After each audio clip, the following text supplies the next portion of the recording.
আমরা আজকে এটা নতুন কথা নয়, সেটা হচ্ছে যে মেয়েরা পরিবারেও সুরক্ষিত নয়, মেয়েরা সমাজেও সুরক্ষিত নয়, মেয়েরা কর্মক্ষেত্রেও সুরক্ষিত নয়, মেয়েরা শিক্ষাক্ষেত্রেও নয়।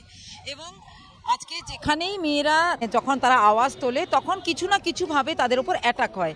এবার আমরা যে ডোমেস্টিক ওয়ার্কারদের নিয়ে যখন কাজ করি সেখানেও আমরা দেখেছি সেই কর্মক্ষেত্রে সেখানে ডোমেস্টিক ওয়ার্কার একটা বাড়িতে যায় যেখানে সবাই তার অপরিচিত, সেখানে তার সঙ্গে যৌন হেনস্থার ঘটনা ঘটে, পুলিশ তার কমপ্লেন নিতে চায় না, আর সেখানে যে আবাসন কমিটি আছে সেই আবাসন কমিটি তাদের কথা শুনতে চায় না, এবং যে এলসিসি আইসিসি আছে তারা কেউ জানেই না যে আইসিসি বলে একটা পদার্থ আছে, এবং সুপ্রিম কোর্টের এত বড় একটা রায় সেটাকে মান্যতাই দেওয়া হয় না আমাদের রাজ্যে।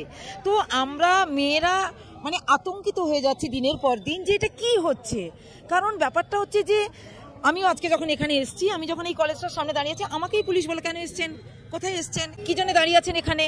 তো এটা আমাদের রাস্তা, আমরা এখানে দাঁড়াতে পারবো না, আমরা এখানে দেখতে পারবো না, আমরা এখানে কথা বলতে পারবো না।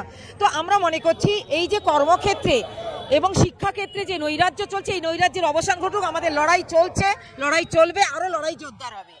বাংলা হান্টের আরো খবর দেখতে নজর রাখুন। বাংলা খবর মানেই বাংলা হান্ট।